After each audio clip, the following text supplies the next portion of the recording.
한수진은 그날 저녁 10번째로 검은색 서버 유니폼을 고쳐 입었다. 그녀의 손이 살짝 떨리며 샴페인 잔이 담긴 은색 쟁반을 조심스럽게 들었다. 서울의 그랜드 세종 호텔 대연 회장은 마치 보석 상자처럼 반짝였다. 크리스털 샹들리에가 무지갯빛을 대리석 바닥에 드리웠고 그 바닥은 아마 그녀의 연간 집세보다 비쌀 터였다. 수진은 이곳 대한민국 상류층이 모인 자리에서 어울리지 않는 존재였다. 24세의 그녀는 낮에는 지역 아동센터에서 아이들에게 미술을 가르치고 밤에는 가능한 어떤 일이든 했다. 어머니가 돌아가신 후 병든 남동생 민석의 치료비는 그녀의 통장을 쉴 새 없이 갉아먹었다. 절친인 윤지민이 급하게 이 교대 근무를 부탁했고 수진은 돈이 절실했다. 오늘 밤의 갈라는 그녀의 2주 치집세를 벌어줄 터였다. 그녀는 숨을 깊게 들이쉬며 마음을 다잡았다. 지민의 조언이 머릿속에 맴돌았다. 웃고 눈에 띄지 마. 이 사람들은 우리를 사람으로 보지 않아. 수진이 입은 드레스는 그녀에게 특별한 의미를 가졌다. 3주 동안 할인 매장에서 구한 1000조각으로 만든 짙은 남색 실크 드레스는 그녀의 몸에 완벽하게 맞았다. 단순하면서도 우아한 디자인은 그 겸손한 기원을 감췄다. 그녀는 손님들 사이에서 눈에 띄지 않으면서도 한 번쯤 아름답게 느껴주고 싶었다. 평소에 그녀는 낡은 청바지와 스웨터로 하루를 보냈지만 오늘 밤은 달랐다. 이 드레스를 입고 있으면 잠시나마 자신이 이 화려한 세계의 일부인 척할 수 있었다. 하지만 그녀는 곧 자신의 착각을 깨닫게 되었다. 어머, 이 귀여운 웨이트리스 좀 봐. 드레스업 놀이를 하네.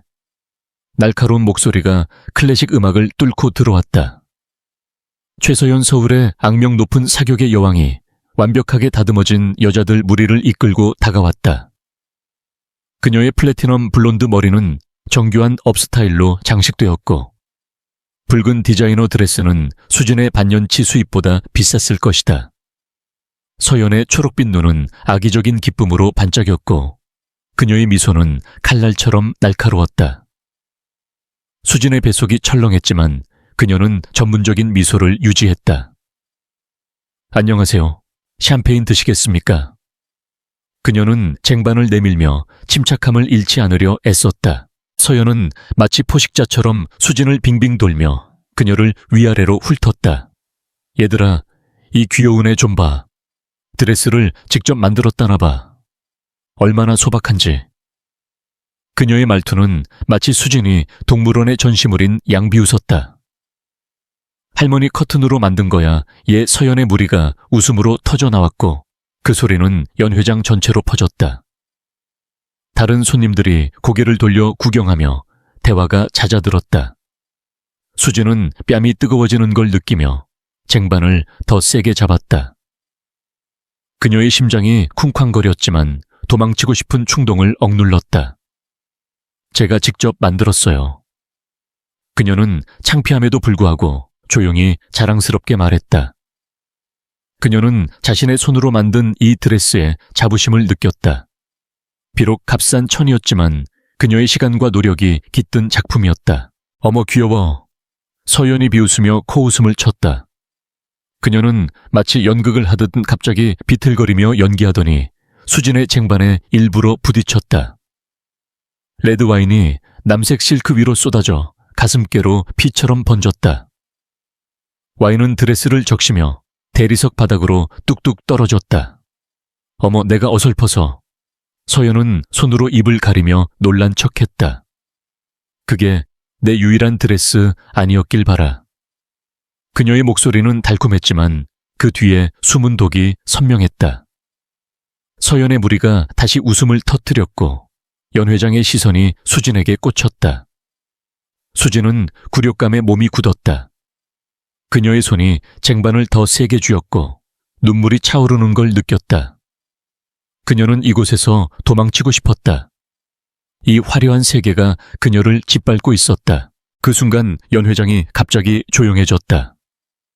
문이 열리며 정우성의 등장에 모두의 시선이 그에게로 향했다. 정우성은 누구나 아는 인물이었다.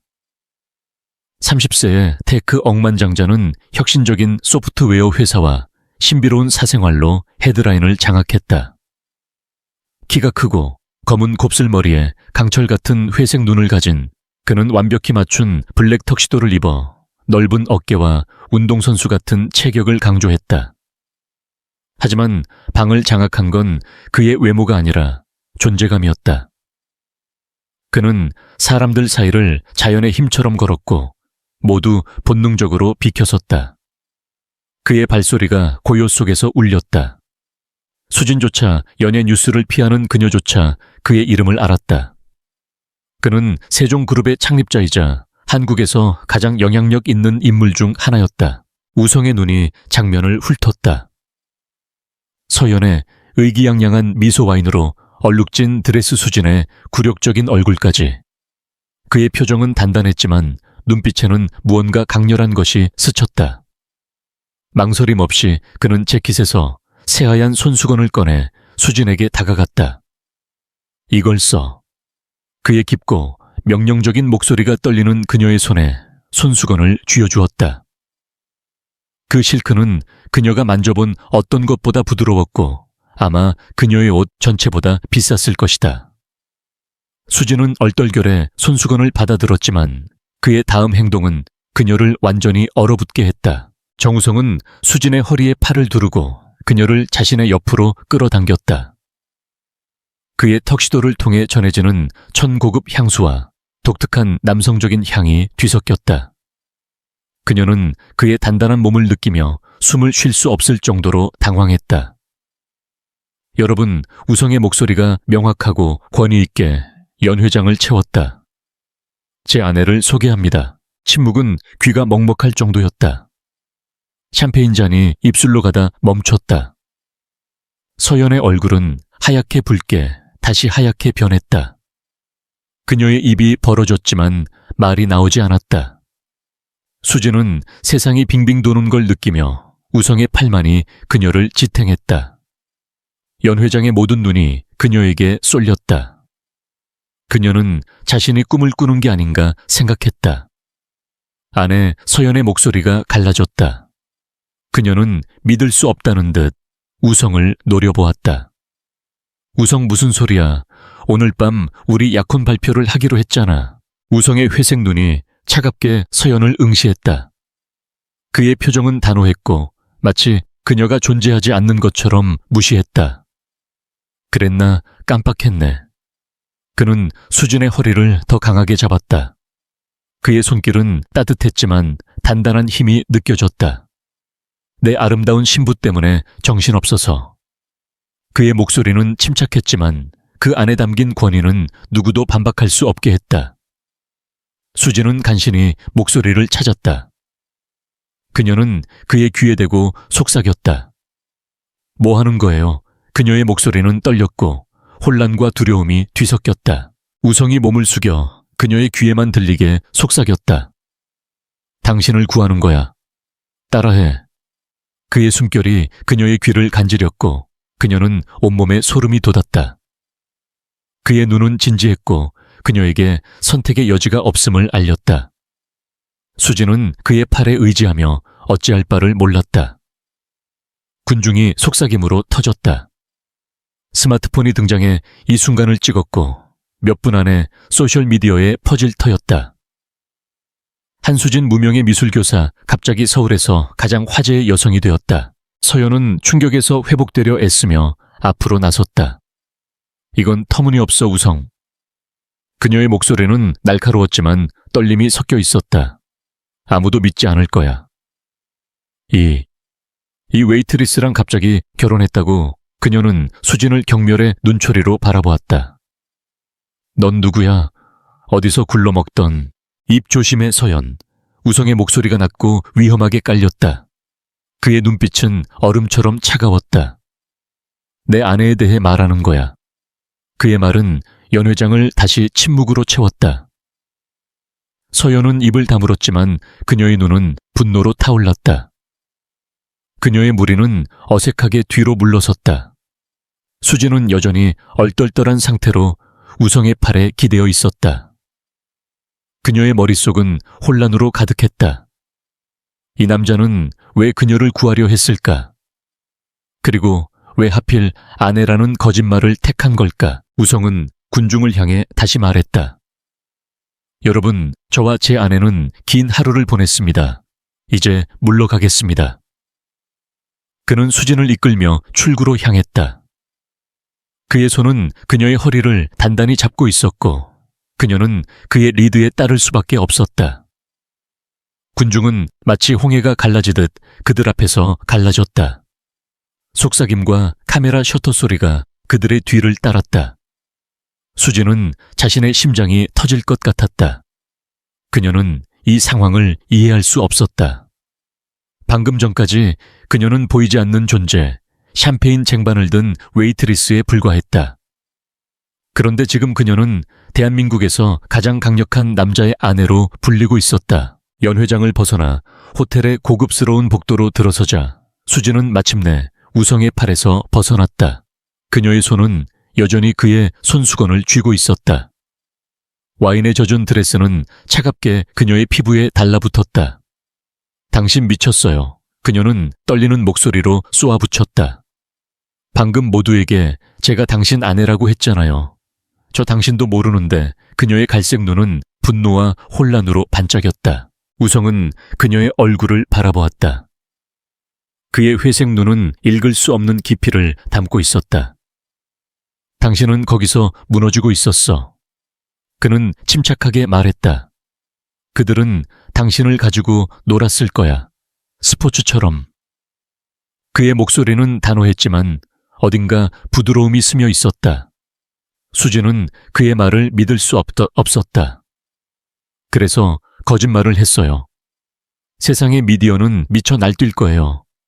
사람들이 제 모든 걸 파헤칠 거라고요. 내가 무슨 짓을 했는지 정확히 알아. 우성은 주머니에서 스마트폰을 꺼냈다. 이미 화면은 알림으로 가득 차 있었다.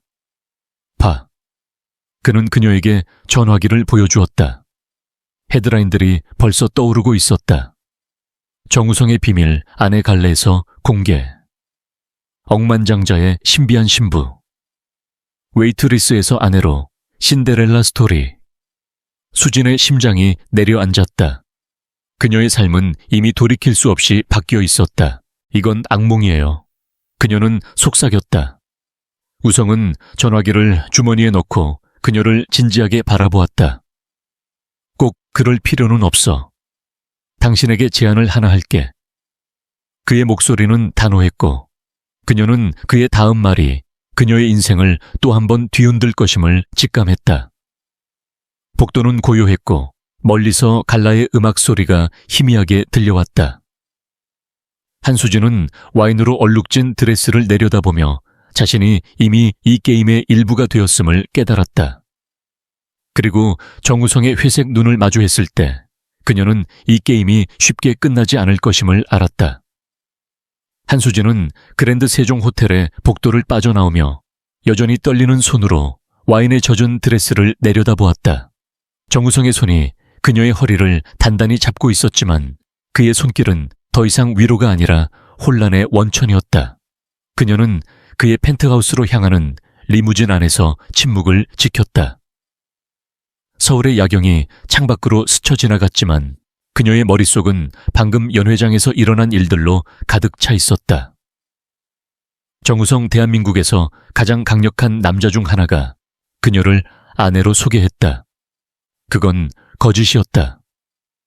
하지만 그의 회색 눈을 마주했을 때 그녀는 그의 제안이 단순한 충동이 아님을 직감했다. 리무진이 강남의 고층 빌딩들 사이로 미끄러지듯 들어섰을 때 우성은 조용히 말했다. 준비됐어. 그의 목소리는 차분했지만 그녀에게 선택의 여지가 없음을 암시했다. 수진은 고개를 들어 그를 바라보았다. 준비라뇨? 당신이 방금 내 인생을 망쳐놓았는데. 그녀의 목소리는 날카로웠지만 떨림이 섞여 있었다. 우성은 미소를 지었지만 그 미소는 따뜻함보다는 자신감에 가까웠다. 망치지 않았어. 오히려 기회를 준 거야. 그녀는 그의 말을 믿을 수 없었다. 하지만 리무진이 그의 펜트하우스 앞에 멈췄을 때 그녀는 이미 이 상황에서 벗어날 수 없음을 알았다. 펜트하우스는 수진이 상상했던 것보다 더 압도적이었다.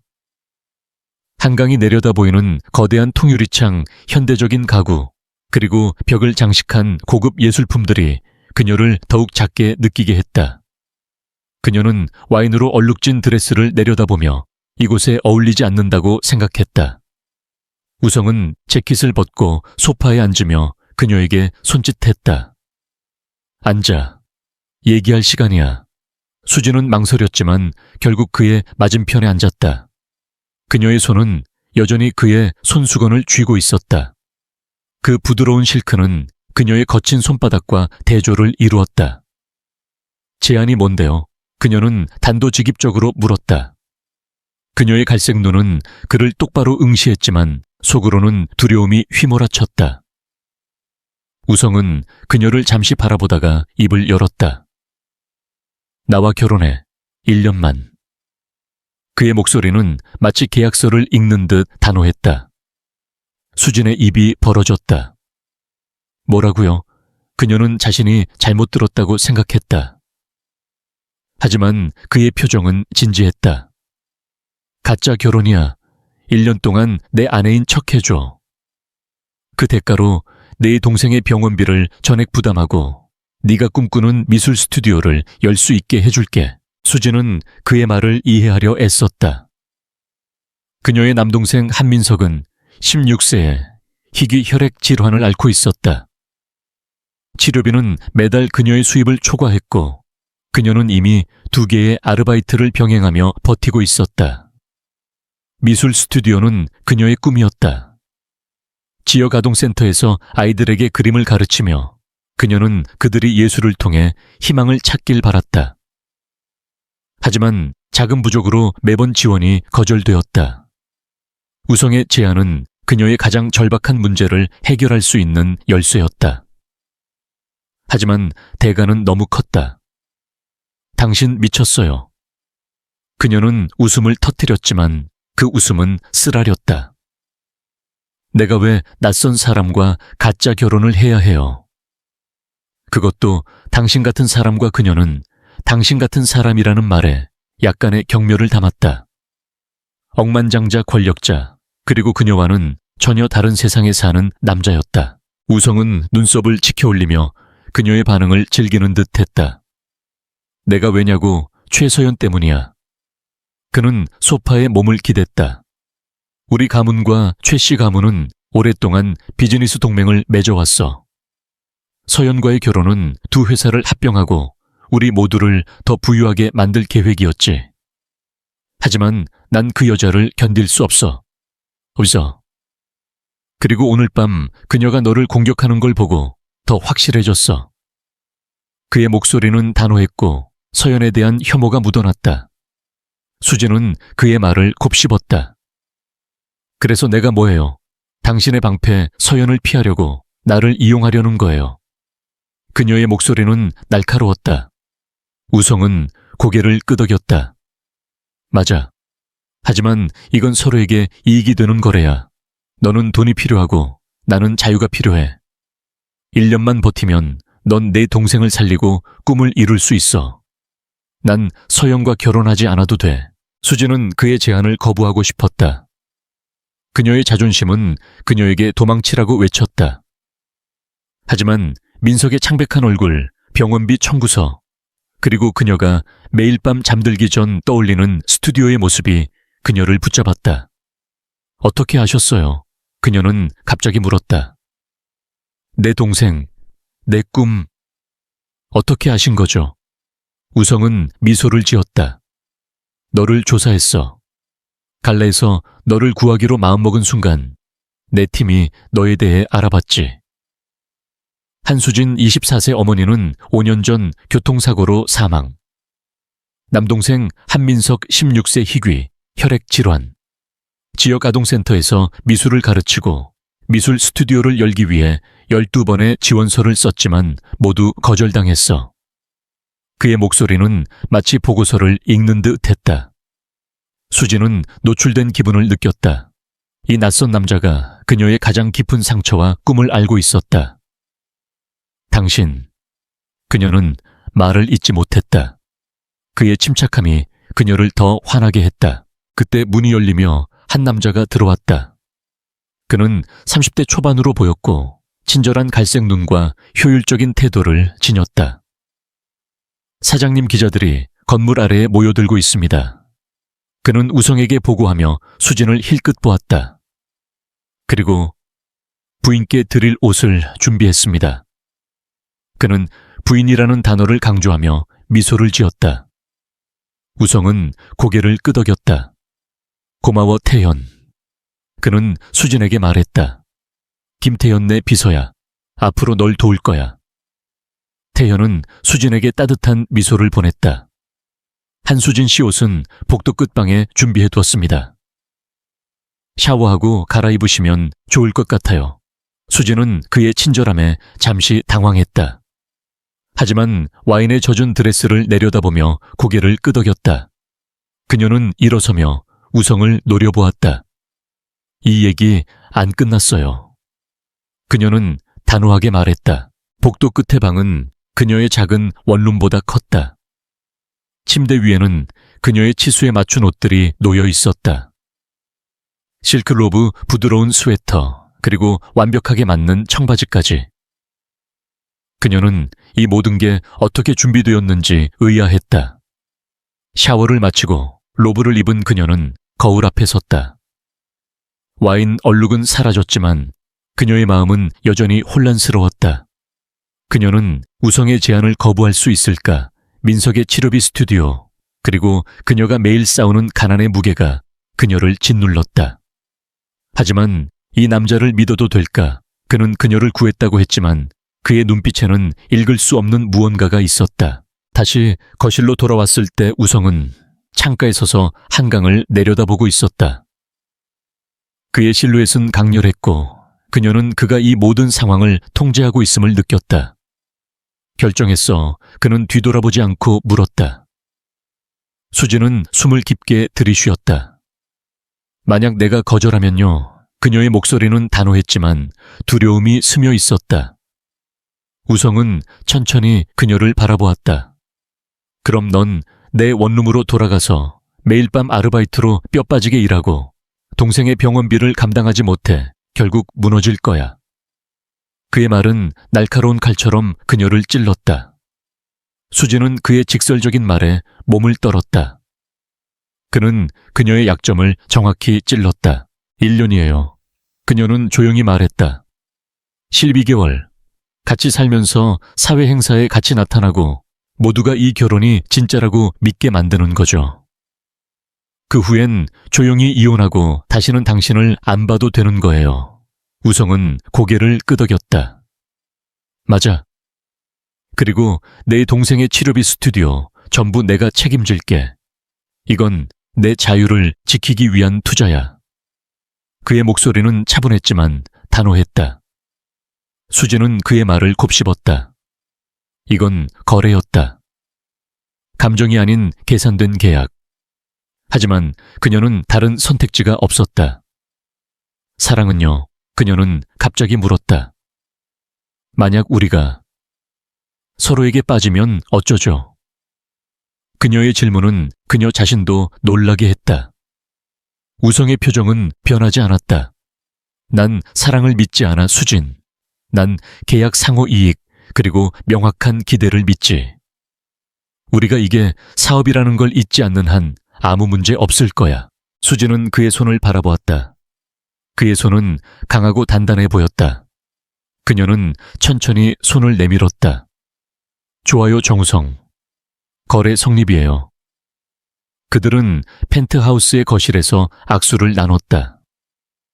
그 순간 복도 끝에서 그림자 하나가 움직였다. 최서연이었다.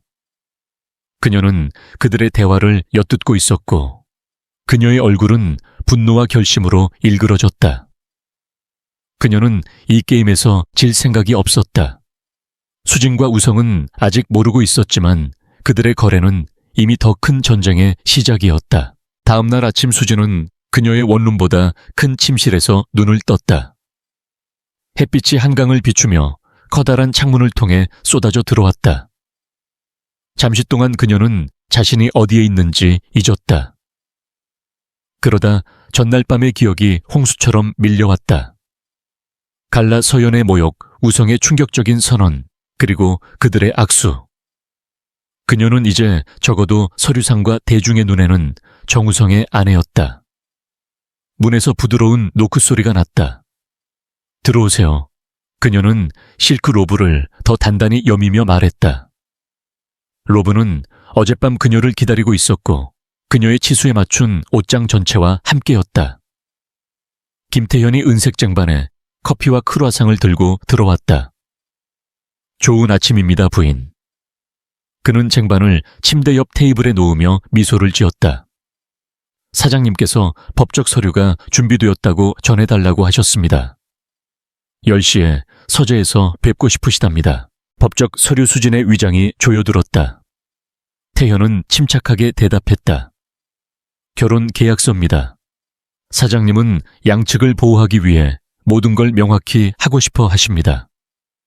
태현이 나간 후 수진은 창가에 서서 강남의 스카이라인을 바라보았다.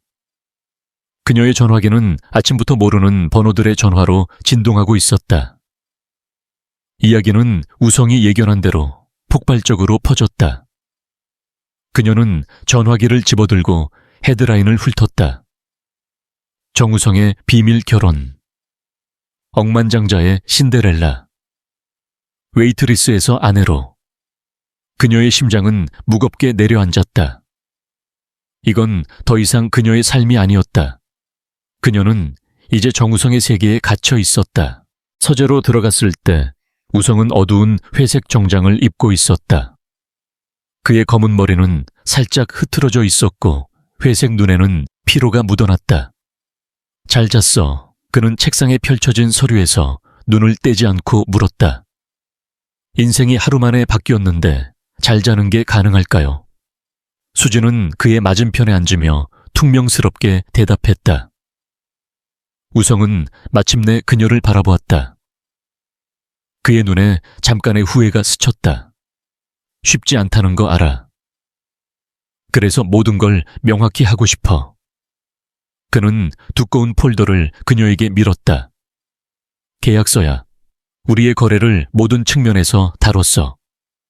생활 방식, 공개석상, 재정적 의무, 그리고 결국 이혼까지. 수진은 폴더를 열었지만 법률 용어에 눈이 어지러웠다. 이거 반도 못 알아듣겠어요. 그녀는 솔직히 말했다. 중요한 부분은 하이라이트 해놨어. 우성은 차분히 설명했다. 넌 독립적인 침실을 가질 거야. 주요 사회 행사와 가족 모임에 같이 나타나고 내 동생의 병원비는 즉시 처리될 거야. 그리고 개인 경비로 매달 용돈을 받을 거야. 수진은 그의 말을 따라가려 애썼다. 얼마나요? 그녀는 직설적으로 물으며 자신의 대담함에 살짝 당황했다. 우성은 미소를 지었다. 한 달에 5천만 원. 수진은 폴더를 떨어뜨릴 뻔했다. 그건 내가 1년 동안 버는 것보다 많아요. 그녀의 목소리는 믿을 수 없다는 듯 떨렸다. 우성은 어깨를 으쓱였다. 넌 이제 억만장자의 아내야. 그에 맞게 보여야 해. 그의 말은 냉정했지만 그의 눈은 부드러웠다. 스튜디오에 대한 조항도 있어. 서울에 이미 3군데 후보지를 골라놨어. 수진은 그의 말을 소화하려 애썼다. 이 모든 게 너무 빨랐다.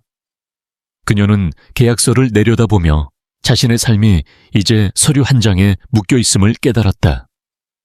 하지만 그 순간 태연이 문을 두드리며 들어왔다. 사장님, 부모님께서 도착하셨습니다.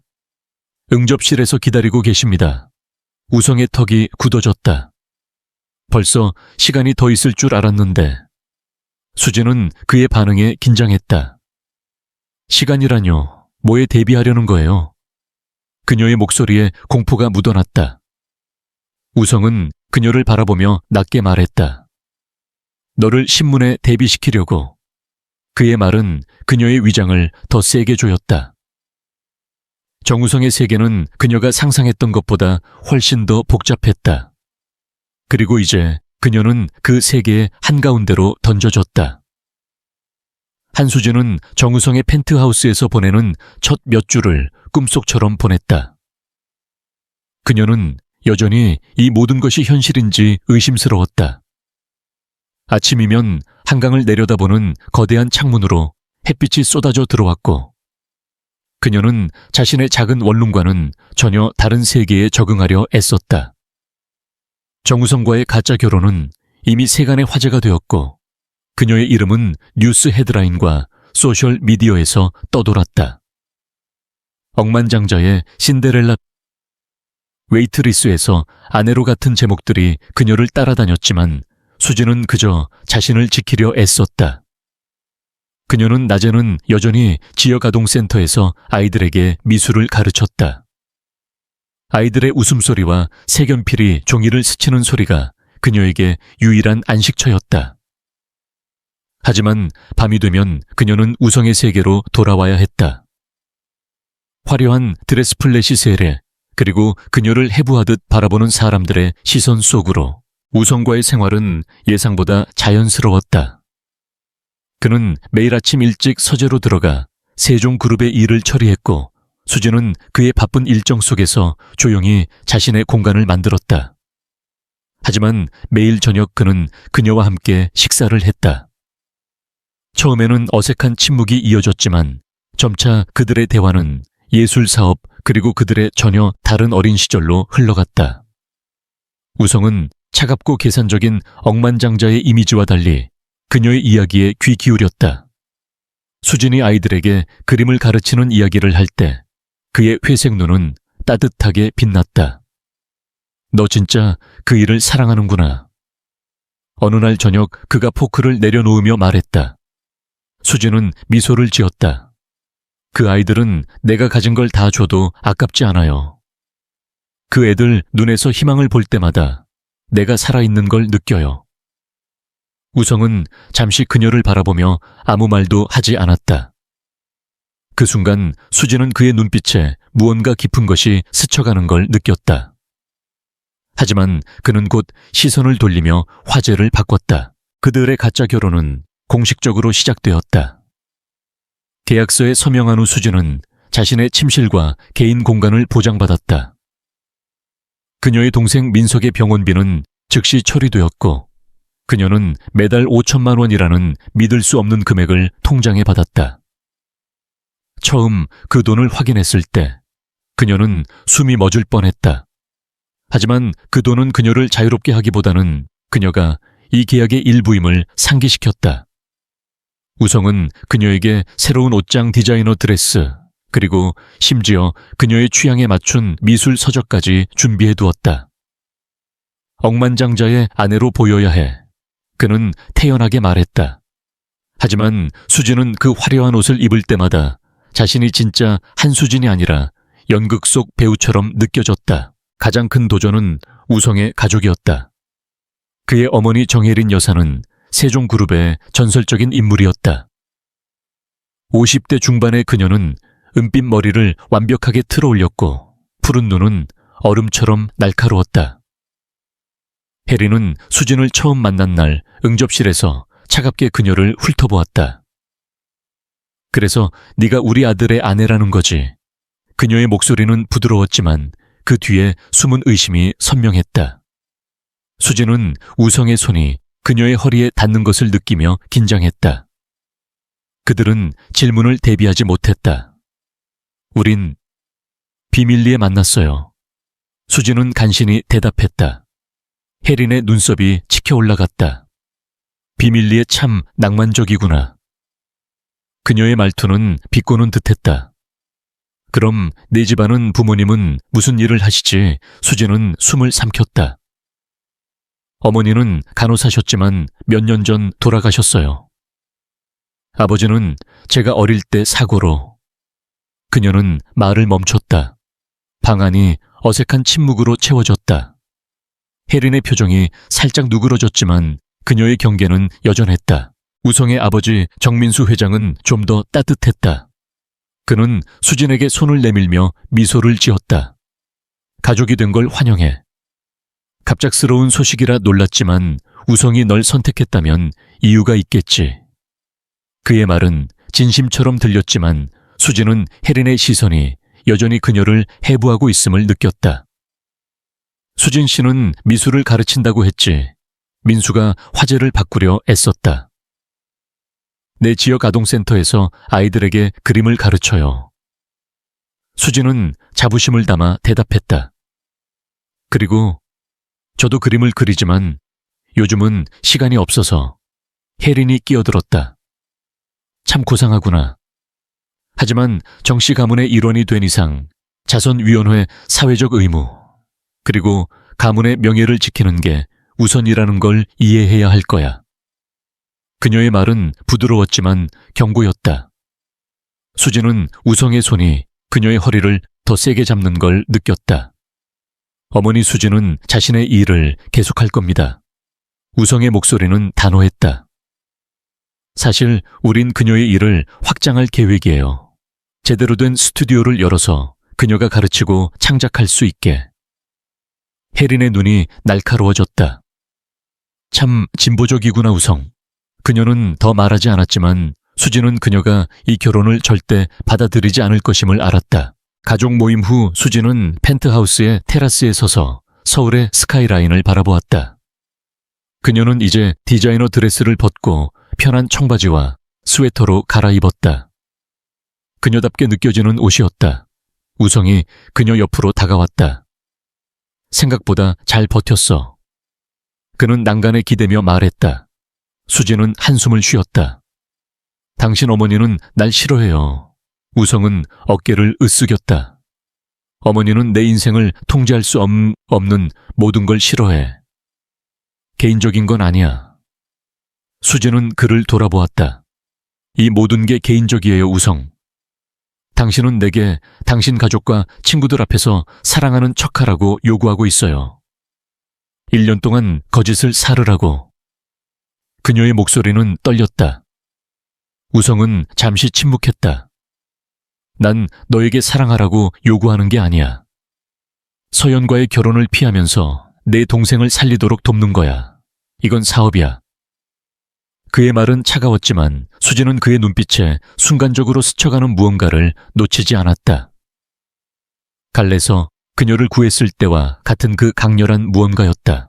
그들의 대화는 전화벨 소리에 끊겼다. 우성은 전화기를 꺼내 화면을 확인하더니 얼굴을 굳혔다. 미디어야. 예상보다 빨리 움직이고 있어. 그는 수진에게 전화기를 보여주었다. 최서연의 인터뷰 기사가 떠 있었다. 최서연 정우성의 결혼에 대해 입을 열다. 우린 절대 공식 약혼이 아니었어요. 친구일 뿐이죠. 하지만 기사 아래의 뉘앙스는 날카로웠다. 그의 선택에는 놀랐지만 그에게 행복을 빌어요. 서연의 미소는 사진 속에서도 독이 묻어났다. 댓글란은 이미 수진을 공격하고 있었다. 금수저 타령하는 웨이트리스. 그 드레스 진짜 집에서 만든 거야. 쪽팔려. 예쁘긴 한데 그게 억만장자가 원하는 전부인가. 수진은 전화기를 돌려주며 숨을 삼켰다. 이 사람들은 날 모르는데 왜 이렇게 잔인해요. 그녀의 목소리는 작았다. 우성은 그녀 옆에 앉았다. 그의 향수가 그녀를 감쌌다. 사람들의 판단에 신경 쓰지 않는 법을 배워야 해. 진짜 너를 아는 사람들의 의견만 중요해. 수진은 그를 바라보았다. 그럼 당신을 진짜 아는 사람은 몇 명이나 되죠? 우성 그녀의 질문에 그는 잠시 멈칫했다. 너가 생각하는 것보다 적어. 그의 대답은 조용했지만 어딘가 외로움이 묻어났다. 그들의 일상은 점차 리듬을 찾아갔다. 수진은 아동센터에서의 시간을 소중히 여겼다. 그녀의 동료 오은지는 그녀에게 이 모든 상황에 대해 경고했다. 수진아 조심해. 그 사람들은 우리 같은 사람을 장난감처럼 다뤄. 은지는 30대 초반의 미술교사로 수진에게 늘 현실적인 조언을 해주었다. 넌 그 사람들 세계에 속하지 않아. 그리고 그 정우성 그가 정말로 널 구하려 했을까? 아니면 다른 꿍꿍이가 있는 걸까? 은지의 말은 수진의 마음에 씨앗을 심었다. 그녀는 우성을 믿고 싶었지만 그의 세계는 너무 복잡했다. 한편 우성은 점점 더 그녀의 일상에 스며들었다. 어느 날 저녁 그는 그녀가 아동센터에서 돌아오자 주방에서 그녀를 기다리고 있었다. 오늘 어땠어? 그는 와인을 따르며 물었다. 수진은 그의 캐주얼한 모습에 잠시 당황했다. 좋았어요. 한 아이가 처음으로 그림을 완성했거든요. 그의 얼굴이 얼마나 밝아졌는지. 그녀는 미소를 지으며 이야기를 이어갔다. 우성은 그녀를 바라보며 조용히 듣다가 갑자기 말했다. 너 말할 때 눈이 반짝여. 수진은 얼굴이 달아올랐다. 그냥 내가 좋아하는 일이니까요. 그녀는 시선을 피하며 와인을 한 모금 마셨다. 하지만 그들의 평온한 순간은 오래가지 않았다. 어느 날 아침 수진은 아동센터로 가기 위해 펜트하우스를 나서다 건물 아래에서 기다리는 기자들과 마주쳤다. 플래시가 터지고 질문이 쏟아졌다. 한수진 씨 정우성과 언제부터 만났어요? 결혼이 진짜인가요? 아니면 계약인가요? 수진은 당황하며 고개를 숙이고 차로 뛰어들었다. 김태연이 운전석에서 그녀를 안심시켰다. 익숙해질 거예요. 그냥 무시하면 됩니다. 하지만 수진은 무시할 수 없었다. 그녀의 삶은 이제 그녀만의 것이 아니었다. 그날 저녁 우성은 그녀에게 다가와 사과했다. 미안해. 이게 네가 감당해야 할 부분이라는 거 알아. 수진은 한숨을 쉬었다. 이게 내가 동의한 거예요. 하지만 이렇게까지 힘들 줄은 몰랐어요. 우성은 그녀의 손을 잡았다. 그의 손은 따뜻했고 그녀는 순간적으로 심장이 뛰는 걸 느꼈다. 내가 곁에 있을게. 그의 말은 진심처럼 들렸다. 하지만 수진은 그의 손을 놓으며 물러섰다. 우성, 이건 사업이잖아요. 잊지 마세요. 그녀는 그의 눈을 피하며 방으로 들어갔다. 그들의 관계는 미묘하게 변하고 있었다. 우성의 손길이 그녀의 허리에 닿을 때, 그의 눈이 그녀를 바라볼 때 수진은 점점 더 혼란스러워졌다. 그는 그녀를 보호하려 했지만 그의 세계는 위험으로 가득했다. 그리고 최서연은 아직 포기하지 않았다. 어느 날 수진은 아동센터에서 돌아오는 길에 익명의 메시지를 받았다. 너에 대해 다 알아. 정우성과의 결혼은 거짓이야. 진실을 밝히고 싶지 않다면 조용히 사라져. 메시지는 서연의 스타일이었다. 수진은 전화기를 쥔 손이 떨리는 걸 느끼며 이 결혼이 단순한 계약이 아님을 깨달았다. 그녀는 이제 우성의 세계에서 살아남아야 했고 그 과정에서 그녀 자신의 마음을 지켜야 했다. 한수진은 정우성의 펜트하우스 거실에 앉아 있었다. 그녀의 손에는 태블릿이 들려 있었고 화면에는 그녀와 우성이 함께 찍힌 사진들이 떠 있었다. 그들은 자선 행사에서 완벽한 부부처럼 보였다. 우성의 손은 그녀의 허리에 자연스럽게 얹혀 있었고 수진은 미소를 지으며 그의 곁에 서 있었다. 하지만 그 미소는 연기였다. 그녀는 여전히 이 가짜 결혼의 무게를 느끼고 있었다. 몇 주 전 그녀는 우성과의 계약을 받아들였고 그들의 일상은 점차 리듬을 찾아갔다. 그러나 그녀의 마음은 여전히 혼란으로 가득했다. 우성의 따뜻한 눈빛 그의 손길, 그리고 그들이 함께 보내는 순간들은 점점 더 진짜처럼 느껴졌다. 하지만 그녀는 이 모든 것이 계약의 일부라는 사실을 잊지 않으려 애썼다. 그녀는 그의 세계에 발을 들였지만 여전히 자신이 그곳에 속하지 않는다고 느꼈다. 오늘은 중요한 날이었다. 우성과 수진은 서울 도심에서 열리는 대규모 자선 갈래에 참석할 예정이었다. 이 행사는 세종그룹이 주최하는 연례 행사로 한국의 상류층과 미디어가 총출동하는 자리였다. 수지는 거울 앞에 서서 디자이너가 준비한 에메랄드빛 드레스를 입었다. 드레스는 그녀의 몸에 완벽히 맞았고 은은한 빛을 발하며 그녀를 더 돋보이게 했다. 하지만 그녀는 거울 속 자신을 바라보며 낯설음을 느꼈다. 이게 나야. 그녀는 속삭였다. 그녀의 갈색 눈은 불안으로 반짝였다. 그녀는 이 화려한 세계에서 얼마나 더 연기할 수 있을까?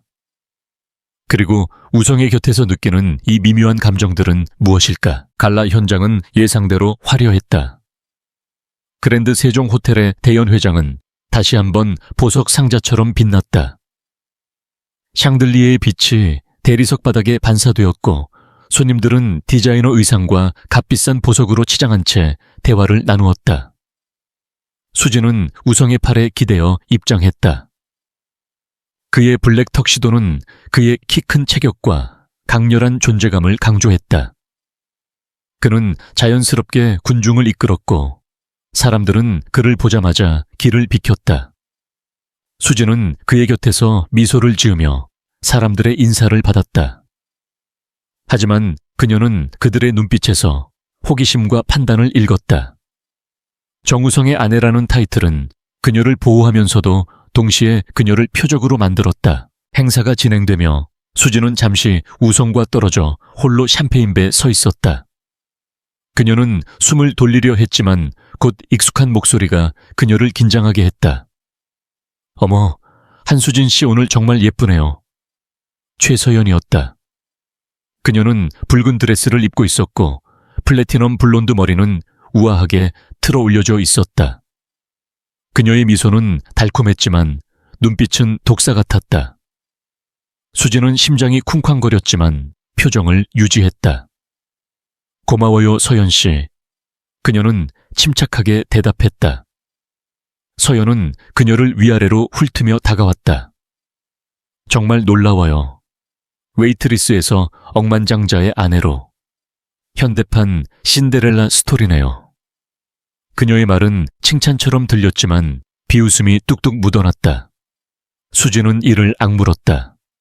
운이 좋았죠. 그녀는 짧게 대답하며 대화를 끝내려 했다. 하지만 서연은 물러나지 않았다. 운 아니죠, 수진 씨.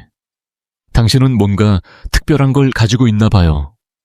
아니면 우성이 당신에게 뭔가 특별한 걸 원하는 걸까요? 그녀의 목소리는 낮았지만 날카로웠다. 수지는 그녀의 말을 무시하려 했지만 서연의 다음 말이 그녀를 멈추게 했다. 그의 비밀을 아는 게 좋을 거예요, 수진 씨. 당신이 그의 아내로 연기하는 동안 그가 숨기고 있는 것들이 당신을 무너뜨릴 수도 있으니까. 서연은 미소를 지으며 멀어졌다. 수지는 그녀의 말이 머릿속에 맴도는 걸 느끼며 손에 든 샴페인 잔을 더 세게 쥐었다.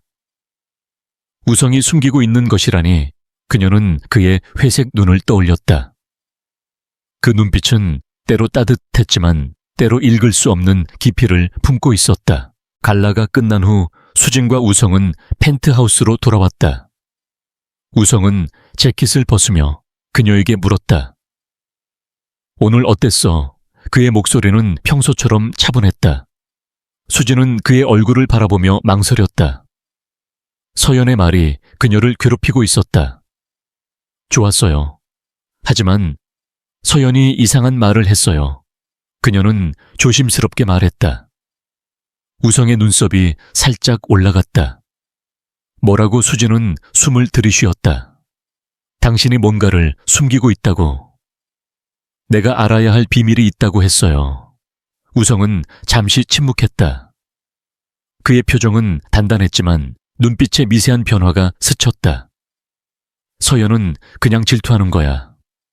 신경 쓰지 마. 그는 짧게 대답하며 화제를 바꾸려 했다. 하지만 수지는 그의 반응이 어딘가 부자연스럽다고 느꼈다. 그녀는 더 캐묻고 싶었지만 그의 단호한 태도에 물러섰다. 그날 밤 수지는 잠을 이루지 못했다. 서연의 말이 그녀를 놓아주지 않았다. 우성은 정말로 뭔가를 숨기고 있을까? 그녀는 그의 서재로 몰래 들어갔다. 서재는 그의 권력과 성공을 상징하는 공간이었다. 어두운 나무 패널 가죽 장정책들, 그리고 벽을 장식한 수많은 상패들이 그녀를 압도했다. 그녀는 그의 책상을 훑으며 무언가를 찾고 있었다. 그녀 자신도 무엇을 찾는지 몰랐다. 그러다 잠겨있지 않은 서랍에서 강남 재개발 프로젝트라는 라벨이 붙은 폴더를 발견했다. 그녀의 손이 떨리며 폴더를 열었다.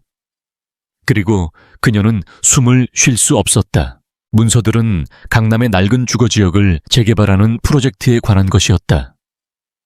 그녀가 어린 시절을 보낸 동네였다. 그녀의 가족은 그곳에서 어렵게 살았지만 이웃들은 서로를 의지하며 따뜻한 공동체를 이루었다. 하지만 문서에 따르면 세종그룹은 그 지역에 부동산을 매입하고 장기 거주자들을 퇴거시키며 고급 콘도를 짓기 위해 모든 것을 철거할 계획이었다. 문서에는 퇴거된 가족들의 목록이 있었다. 그녀의 심장은 멈춘 듯했다. 이웃이었던 박 할머니, 그녀의 아들, 병철이 다녔던 아동센터의 아이들, 그리고 수진의 어린 시절, 친구 은미의 가족까지. 그들은 모두 쫓겨났다. 그리고 가장 충격적인 것은 타임라인이었다. 이 프로젝트는 우성과 그녀가 만난 갈라보다 1년 전에 시작되었다. 그는 그녀가 그 동네 출신임을 알았을 것이다. 그녀를 아내로 선언한 그 순간에도 수진은 책상에 주저앉았다. 문서들이 그녀 앞에 흩어졌다. 모든 것이 끔찍하게 맞아떨어졌다. 우성이 그녀를 조사했다는 말, 그녀의 치수에 맞춘 옷들, 그리고 그가 그녀를 구한 그 완벽한 타이밍. 그는 그녀를 이용한 걸까? 그녀는 그의 서재를 나와 테라스로 향했다. 서울의 불빛이 그녀를 비췄지만 그녀는 차가운 바람만 느꼈다. 그녀의 눈에 눈물이 고였다. 그녀는 속았다고 느꼈다. 우성이 그녀를 구한 것은 순수한 의도가 아니었다. 그는 그녀를 방패로, 그리고 아마도 그의 프로젝트에 대한 비판을 잠재우기 위한 도구로 사용했다. 다음 날 수진은 우성과 대면하기로 마음먹었다. 그는 아침 식탁에서 커피를 마시고 있었다. 그의 모습은 여전히 완벽했다. 하지만 수진은 더 이상 그의 매력에 흔들리지 않았다. 우성, 나랑 얘기해야겠어요. 그녀의 목소리는 단호했다. 우성은 그녀를 바라보며 잔을 내려놓았다. 무슨 일이야? 그의 목소리는 조용했지만 긴장이 묻어났다. 수진은 숨을 깊게 들이쉬었다. 강남 재개발 프로젝트. 당신이 내 동네를 파괴했어요. 내가 아는 사람들, 내 이웃들을 쫓아냈죠. 그리고 당신은 내가 누군지 알면서도 날 아내로 선언했어요. 그녀의 목소리는 떨렸지만 분노로 단단해졌다. 우성은 잠시 침묵했다. 그의 회색 눈은 그녀를 뚫어지게 바라보았다. 어떻게 아는 거지? 그의 질문은 그녀를 더 화나게 했다. 당신 서재에서 문서를 봤어요. 날 속였죠, 우성. 이 결혼날 구한 척한 거 전부 계산된 거였어요. 그녀는 눈물을 참으며 말했다. 우성은 천천히 일어섰다. 수진, 그 프로젝트는 내가 너를 만나기 전에 시작됐어. 그리고 맞아, 난 네가 그 동네 출신인 걸 알았어. 하지만 널 구한 건 계획된 게 아니야. 그의 목소리는 낮았지만 진지했다. 수진은 그의 말을 믿고 싶지 않았다. 그럼 왜 날 아내로 선언했어요? 서연을 피하려고, 아니면 당신 프로젝트에 반대할 사람을 입막음하려고? 그녀의 목소리는 날카로웠다. 그때 우성의 전화가 울렸다. 그는 화면을 확인하더니 얼굴을 굳혔다. 태연이야, 잠시만. 그는 전화를 받으며 방을 나갔다. 수진은 혼자 남아 분노와 혼란 속에 빠졌다. 그녀는 그의 말을 믿어야 할까? 그 순간 그녀의 전화가 진동했다. 익명의 메시지였다. 오늘 오후 2시 청담동 카페 라비앙. 혼자 와. 당신에게 제안이 있어. 수진은 메시지가 최서연에게서 온 것임을 직감했다. 그녀는 망설였지만 호기심이 그녀를 이끌었다. 그녀는 이 모든 비밀의 끝을 알아야 했다. 청담동의 카페는 고급스러웠다. 서연은 완벽한 메이크업과 디자이너 슈트를 입고 그녀를 기다리고 있었다. 수진 씨 와줘서 고마워요. 서연은 달콤하게 미소 지었다. 하지만 수진은 그녀의 눈빛에서 독을 읽었다. 무슨 제안이죠? 수진은 단도직입적으로 물었다. 서연은 테이블 위로 봉투를 밀었다. 50억 원. 그녀는 태연히 말했다. 우성을 조용히 떠나. 서로 맞지 않는다고 말하고 깨끗하게 끝내. 그럼 이 돈은 내 거야. 수진은 봉투를 내려다보았다. 그녀의 손이 떨렸다. 당신이 날 매수하려는 거예요. 그녀의 목소리는 차가웠다. 서연은 웃었다. 난 우성과 내가 함께할 운명이라고 믿어. 넌 그냥 방해꾼일 뿐이야. 그리고 그녀는 몸을 숙이며 속삭였다. 우성에 대해 네가 모르는 게 있어. 그걸 알면 넌 그를 다르게 볼 거야. 수진은 봉투를 손에 쥔 채 카페를 나왔다. 그녀의 머릿속은 혼란으로 가득했다. 서연이 아는 비밀은 무엇일까? 그리고 우성은 정말로 그녀를 속였을까? 그날 저녁 그녀는 펜트하우스로 돌아와 우성을 기다렸다. 그는 늦게 들어왔고 그의 얼굴에는 피로가 묻어 있었다. 수진, 무슨 일이야? 그는 그녀의 굳은 표정을 보고 물었다. 수진은 봉투를 테이블에 던졌다. 서연이 날 만나자고 했어요. 50억을 주면서 당신을 떠나라고 했죠. 우성은 눈을 가늘게 떴다. 그 돈을 받았어. 그의 목소리는 차가웠다. 수진은 화가 치밀었다. 그게 중요해와 당신이 내 동네를 파괴한 게 사실이잖아요. 그녀는 소리쳤다. 우성은 한숨을 쉬며 그녀 앞에 앉았다. 수진, 그 프로젝트는 내가 취소했어. 2주 전에 이사회 주거 개발에서 완전히 철수한다고 했어. 그는 책상에서 서류를 꺼내 그녀에게 보여주었다. 너 때문에 취소한 거야. 네가 처음 저녁 식사에서 했던 말이 날 바꿨어. 사업은 돈만이 아니라 사람을 어떻게 대하느냐에 관한 거라고. 수진은 서류를 바라보았다. 그의 말이 사실이었다. 하지만 그녀는 여전히 혼란스러웠다.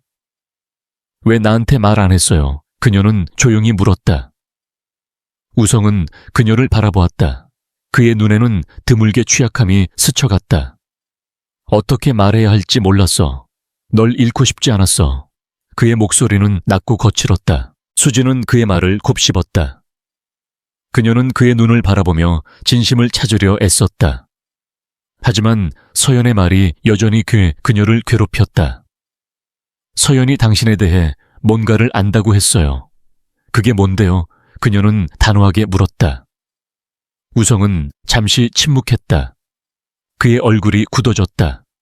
서연은 그냥 널 흔들려는 거야. 아무것도 없어. 그의 대답은 너무 빨랐다. 수진은 그의 눈을 뚫어지게 바라보았다. 우성, 나한테 거짓말하지 마요. 이 결혼이 진짜든 가짜든 난 진실을 알아야겠어요. 그녀의 목소리는 단단했다. 우성은 그녀를 바라보며 천천히 고개를 끄덕였다. 알았어. 하지만 지금은 믿어줘. 내가 너한테 상처 줄 일은 없을 거야. 그의 말은 진심처럼 들렸지만 수진은 그의 눈빛에서 미세한 망설임을 읽었다. 그날 밤 수진은 자신의 방에서 동생 민석에게 전화했다. 민석은 병원에서 그녀의 전화를 받았다. 그의 목소리는 약했지만 따뜻했다. 언니 괜찮아. 수진은 눈물을 참으며 미소를 지었다. 응, 민석아. 그냥 복잡해. 민석은 잠시 침묵하다가 말했다. 그 사람 우성씨. 언니를 볼 때 눈빛이 달라. 진짜로 언니를 아끼는 것 같아.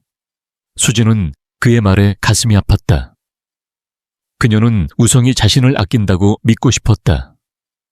하지만 그의 비밀 서연의 제안, 그리고 그녀 자신의 두려움이 그녀를 붙잡았다.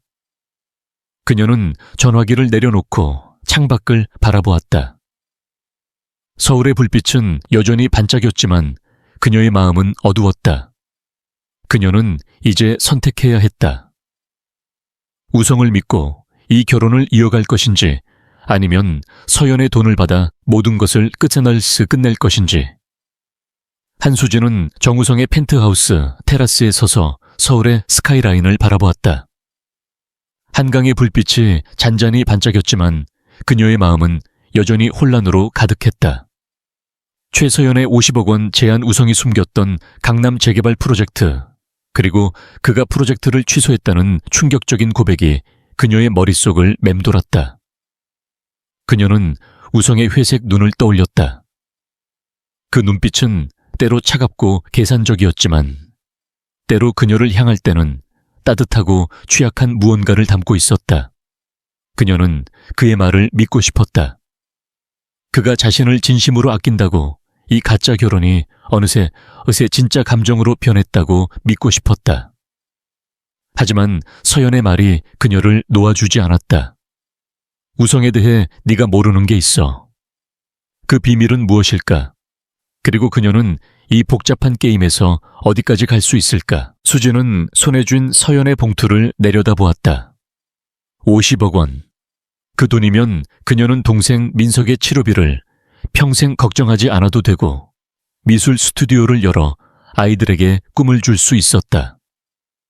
그녀는 원룸으로 돌아가 이 화려한 세계와 억만장자의 아내라는 무거운 타이틀에서 벗어날 수 있었다.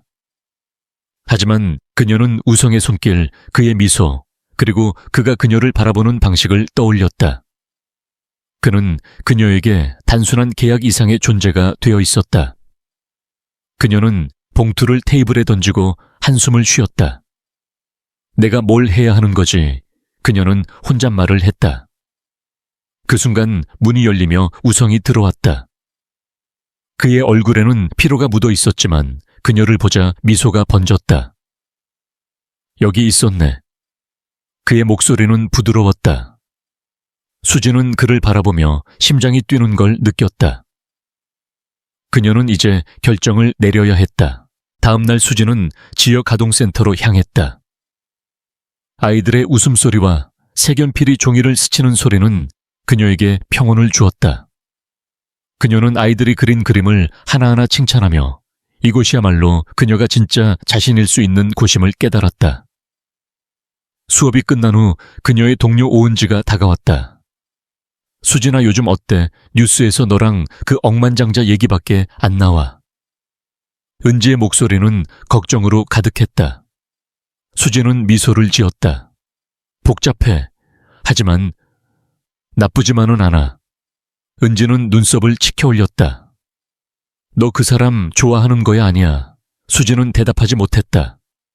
그녀는 우성을 좋아했지만 그 감정이 진짜인지 아니면 이 상황이 만들어낸 착각인지 알 수 없었다. 은지는 그녀의 손을 잡았다. 수진아, 너 마음 따라. 하지만 조심해. 그 사람들은 우리랑 달라. 수진은 고개를 끄덕였지만 은지의 말이 그녀의 결심을 더 흔들었다. 그날 저녁 우성은 수진을 깜짝 놀라게 했다. 민석을 보러 가자. 그는 캐주얼한 청바지와 스웨터 차림으로 그녀를 기다리고 있었다. 수진은 그의 제안에 당황했다. 갑자기 왜? 우성은 어깨를 으쓱였다. 이 결혼이 진짜처럼 보이려면 내 처남을 만나야지. 그의 말투는 장난스러웠지만 눈빛은 진지했다. 수진은 그의 의도가 단순한 연기가 아니라는 걸 느꼈다. 병원으로 가는 길 우성은 그녀에게 민석에 대해 물었다. 내 동생 어떤 애야? 수진은 미소를 지었다. 민석이는 밝아. 병 때문에 힘들어도 늘 웃으려고 해. 그리고 그림을 좋아해요. 우성은 그녀를 바라보며 고개를 끄덕였다. 너랑 닮았네. 그의 말은 그녀의 가슴을 따뜻하게 했다. 병원에서 민석은 창백했지만 수진을 보자 얼굴이 밝아졌다. 언니 그는 힘겹게 일어나 그녀를 안았다. 수진은 그의 얇아진 몸을 느끼며 눈물이 차올랐다. 민서가 잘 지냈어. 민석은 고개를 끄덕이며 우성을 힐끗 보았다. 이분이 그 유명한 정우성, 그의 목소리는 장난스러웠다. 우성은 웃으며 손을 내밀었다. 만나서 반갑다, 민석. 내 언니가 너 얘기 많이 했어. 민석은 그의 손을 잡으며 미소를 지었다. 언니가 이렇게 부자 남자를 잡을 줄 몰랐어요. 수진은 얼굴이 달아올라 민석을 흘겼다. 말 조심해. 민석과 우성은 금세 편안해졌다. 우성은 민석에게 그의 회사에서 개발 중인 게임에 대해 이야기했고 민석은 열정적으로 질문했다. 수진은 그들의 대화를 지켜보며 놀랐다. 우성은 억만장자의 갑옷을 벗고 진짜 사람처럼 보였다. 민석이 피곤해하자 우성은 그에게 휴식을 취하라고 부드럽게 말했다. 병실을 나서며 민석은 수진의 귀에 속삭였다. 언니, 이 사람 좋아. 진짜로 널 아끼는 것 같아. 수진은 그의 말에 가슴이 아팠다. 민석의 순수한 믿음은 그녀의 결심을 더 단단하게 했다. 펜트하우스로 돌아오는 길 우성은 조용했다. 수진은 그의 옆모습을 바라보며 물었다. 왜 그렇게 조용해요? 우성은 잠시 망설이다가 대답했다. 내 동생 같았어. 그의 목소리는 낮았다. 수진은 그의 말에 놀랐다. 동생이 있어요. 우성은 고개를 저었다. 있었지. 내가 10살 때 사고로 잃었어. 그의 말은 짧았지만 그 안에 담긴 슬픔은 깊었다. 수진은 그의 손을 잡았다. 미안해요. 그녀의 목소리는 부드러웠다. 우성은 그녀를 바라보며 미소를 지었다. 네가 있어서 다행이야. 그의 말은 단순했지만 그녀의 가슴을 흔들었다. 그들의 관계는 미묘하게 변하고 있었다. 우성의 손길은 더 자연스러워졌고 수진은 그의 곁에서 점점 더 편안함을 느꼈다. 하지만 서연의 그림자는 여전히 그들을 따라다녔다. 어느 날 수진은 우성과 함께 참석한 또 다른 자선 행사에서 서연과 마주쳤다. 서연은 여전히 우아했지만 그녀의 눈은 분노로 타올랐다. 아직도 여기 있네, 수진 씨. 그녀는 달콤하게 말했다. 내 제안을 고려해봤어. 수진은 그녀를 똑바로 바라보았다. 난 돈으로 움직이는 사람이 아니에요, 서연 씨. 서연은 웃었다. 오, 귀엽기도 해라. 하지만 우성이 너한테 다 말하지 않았지. 그의 진짜 비밀 말이야. 수진은 심장이 쿵쾅거렸다. 무슨 비밀이죠? 서연은 미소를 지으며 멀어졌다. 곧 알게 될 거야. 서연의 말이 수진을 괴롭혔다. 그녀는 우성에게 진실을 요구했지만 그는 여전히 모호하게 대답했다. 서연은 그냥 널 흔들려는 거야. 믿지 마. 하지만 수진은 그의 말이 충분하지 않다고 느꼈다. 그녀는 그의 서재로 다시 들어갔다. 이번에는 그녀가 찾던 것을 발견했다. 오래된 편지였다. 편지는 우성의 동생의 사고와 관련된 것이었다. 사고는 단순한 교통사고가 아니었다. 세종그룹의 경쟁사가 연루된 의심스러운 상황이었다. 편지는 우성이 그 사고의 진실을 은폐하려 했다는 암시를 담고 있었다. 수진은 충격에 빠졌다. 그녀는 편지를 손에 쥔 채 우성을 기다렸다. 우성이 돌아왔을 때 수진은 그를 서재로 불렀다. 이게 뭐예요? 그녀는 편지를 내밀었다. 우성의 얼굴이 굳어졌다. 어디서 찾은 거지? 그의 목소리는 낮았다. 수진은 눈물을 참으며 말했다. 당신 동생의 사고. 당신이 진실을 숨겼어요. 이게 서연이 말한 비밀이에요. 우성은 한숨을 쉬며 책상에 앉았다. 수진, 그건 복잡해. 내 동생은 사고가 아니었어. 누군가 의도적으로 우리 가문을 노렸지. 난 그걸 덮으려 했어. 우리 회사를 지키기 위해서. 그의 목소리는 무거웠다. 수지는 그의 말을 믿을 수 없었다. 그래서 날 속였어요. 내가 당신을 믿으려 할 때마다 당신은 또 다른 거짓을 숨기고 있었어요. 그녀는 소리쳤다. 우성은 그녀를 바라보며 일어섰다. 수진, 난 널 속이려 한 게 아니야. 널 보호하려 했어. 그리고 난 너한테 빠졌어. 그의 목소리는 거칠었다. 수진은 그의 말에 멈칫했다. 뭐라고요? 우성은 그녀에게 다가가 그녀의 손을 잡았다. 이 결혼이 가짜로 시작됐을지 몰라도 내 감정은 진짜야. 넌 날 바꿨어. 네가 아이들 얘기할 때, 네가 내 집을 집처럼 느끼게 할 때, 난 내가 더 나은 사람이 되고 싶다는 걸 알았어. 그의 눈은 진심으로 빛났다. 수지는 그의 손을 뿌리치려 했지만 그의 눈빛에 붙잡혔다. 우성, 난 당신을 어떻게 믿어요? 당신은 날 계속 속였잖아요. 그녀의 목소리는 떨렸다. 우성은 그녀를 바라보며 말했다. 날 믿지 못해도 괜찮아. 하지만 떠나지 마. 날 바꿀 기회를 줘. 그의 목소리는 간절했다. 수지는 그의 말을 곱씹었다. 그녀는 서연의 봉투를 떠올렸다. 50억 원은 그녀의 모든 문제를 해결할 수 있었다. 하지만 그녀는 우성의 손을 바라보았다. 그 손은 그녀를 구했고, 그녀를 안았고, 그녀를 진짜로 보았다. 그녀는 봉투를 찢었다. 난 돈 때문에 여기 있는 게 아니에요, 우성. 그녀는 조용히 말했다. 하지만 더 이상 거짓은 안 돼요. 우리가 이걸 진짜로 만들려면 진실 위에 세워야 해요. 우성은 그녀를 바라보며 미소를 지었다. 그럴게. 약속해. 그는 그녀를 끌어안았다. 그의 품은 따뜻했고 수지는 그의 심장 소리를 들으며 처음으로 안도감을 느꼈다. 하지만 그들은 아직 모르고 있었다. 복도 끝에서 최서연이 그들을 지켜보고 있었다. 그녀의 얼굴은 분노로 일그러졌다. 이게 끝이 아니야, 한수진. 그녀는 속삭였다.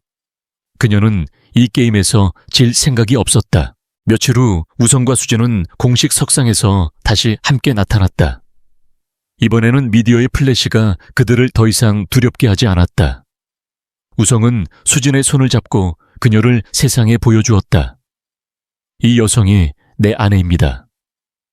그리고 난 그녀를 사랑합니다. 그의 선언은 연 회장을 침묵으로 채웠다.